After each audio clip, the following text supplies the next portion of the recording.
killer disease. Murugan was frantically looking for some helpers. In another 10 days his vast rice field would be ready for harvest.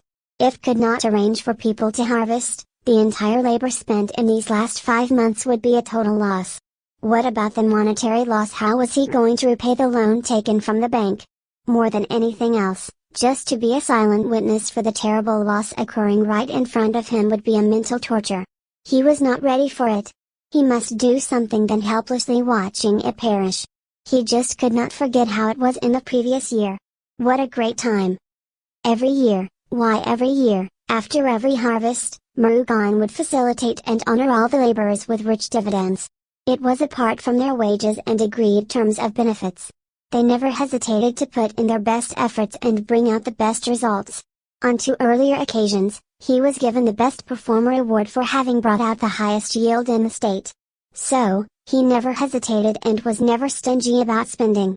As for him, the cost of laborers too was part of his inputs. The best part of the irony was that he wanted to commemorate this year's harvest in a big way.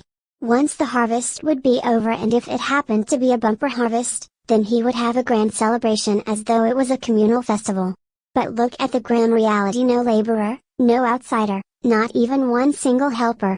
At home also, he and his family members had to fend on themselves. What a devastation! The corona pandemic had virtually killed the society. At least he had some stock of grains and groceries for a few more months. But that was not the case with others who worked under him. He felt sorry for them. The pathetic migrant laborers' miserable conditions could not be expressed in ordinary words.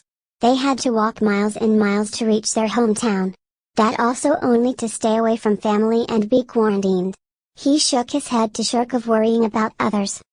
Worrying about others was in no way going to help him in getting his problem solved. How was he going to get his field laden with ripe grains harvested in time?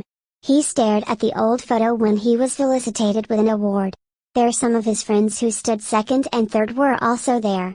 He went back to his diary and looked for their contact numbers. Yes. He could get one.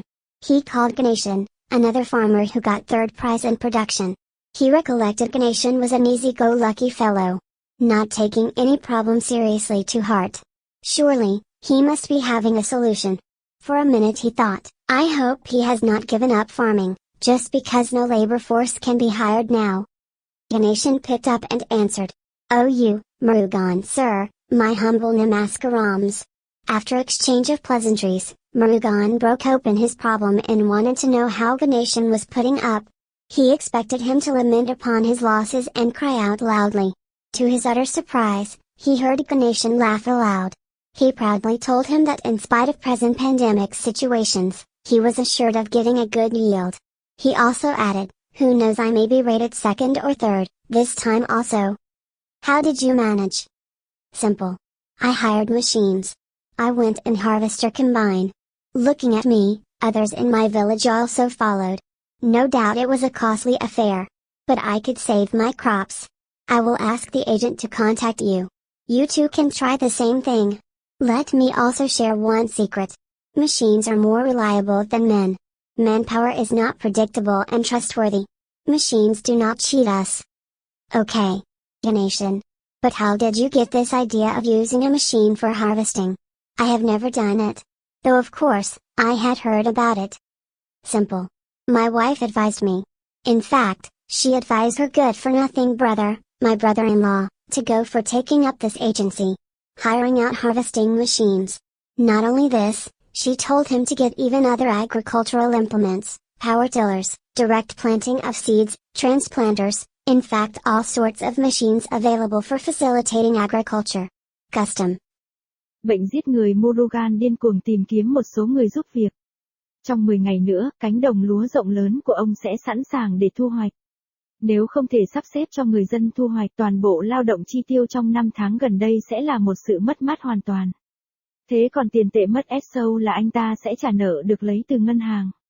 Hơn bất cứ điều gì khác chỉ là một nhân chứng im lặng cho sự mất mát khủng khiếp xảy ra ngay trước mặt anh ta sẽ là một sự tra tấn tinh thần. Anh ta chưa sẵn sàng cho điều đó, anh ta phải làm điều gì đó hơn là nhìn nó hư mất vô vọng. Ông chỉ không thể quên nó như thế nào trong năm trước. Thật là một thời gian tuyệt vời hàng năm, tại sao mỗi năm, sau mỗi vụ thu hoạch Murugan sẽ tạo điều kiện và tôn vinh tất cả những người lao động với cổ tức phong phú. Đó là ngoài tiền lương của họ và thỏa thuận các điều khoản trợ cấp. Họ không bao giờ do dự để nỗ lực hết mình và mang lại kết quả tốt nhất.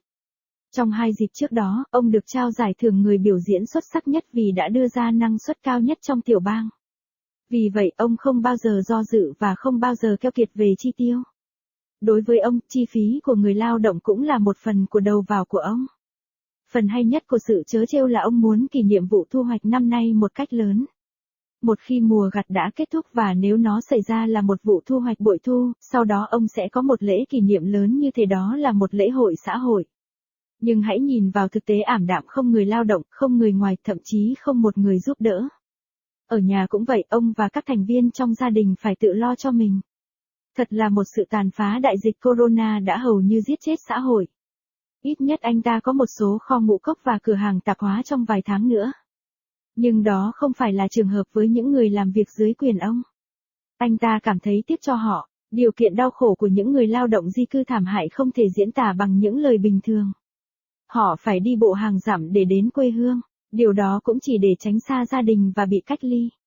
Ông lắc đầu để trốn tránh lo lắng cho người khác, lo lắng về những người khác không có cách nào giúp anh ta trong việc giải quyết vấn đề của mình. Làm thế nào để ông ta có được cánh đồng đầy hạt chín thu hoạch kịp thời? Ông nhìn chằm chằm vào bức ảnh cũ khi ông được tặng thưởng. Có một số bạn bè của ông đứng thứ 2 và thứ 3 cũng ở đó. Ông quay trở lại nhật ký của mình và tìm kiếm số liên lạc của họ. Vâng, hắn có thể mua một cái. Ông gọi Gaisen, một nông dân khác đạt giải 3 về sản xuất. Ông nhớ lại Gaisen là một người dễ dàng đi may mắn. Không xem xét bất kỳ vấn đề nghiêm túc với trái tim. Chắc chắn anh ta phải có một giải pháp. Trong 1 phút ông nghĩ, tôi hy vọng ông đã không từ bỏ nông nghiệp chỉ vì bây giờ không có lực lượng lao động nào có thể được thuê. Gaisen nhặt và trả lời. Ôi, thưa ngài Murugan, Namasaram khiêm tốn của tôi. Sau khi trao đổi thú vị, Murugan đã phá vỡ vấn đề của mình và muốn biết Gaisen đã đưa ra như thế nào. Ông mong đợi ông sẽ than thở về những tổn thất của mình và kêu la lớn tiếng. Trước sự ngạc nhiên hoàn toàn của mình, anh nghe tiếng Gaisen cười to. Ông tự hào nói với ông rằng mặc dù các tình huống đại dịch hiện nay, ông đã được đảm bảo sẽ có được một năng suất tốt. Ông cũng nói thêm, ai biết được tôi có thể được đánh giá thứ 2 hoặc thứ 3, lần này cũng, làm thế nào bạn quản lý được?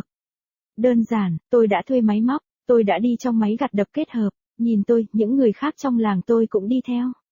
Không nghi ngờ đó là một chuyện tốn kém, nhưng tôi có thể cứu cây trồng của mình, tôi sẽ yêu cầu đặc vụ liên lạc với anh, bạn cũng có thể thử điều tương tự. Hãy để tôi chia sẻ một bí mật, máy móc đáng tin cậy hơn đàn ông. Nhân lực không phải là dự đoán và đáng tin cậy. Máy móc không gian lận chúng ta. Được rồi, Gaisen, nhưng làm thế nào bạn có được ý tưởng sử dụng một chiếc máy để thu hoạch? Tôi chưa bao giờ làm điều đó, mặc dù tất nhiên tôi đã nghe về nó. Đơn giản, vợ tôi khuyên tôi, thực ra, bà đã khuyên người anh trai không có gì tốt của mình, anh rể của tôi, nên đi tham gia vào cơ quan này.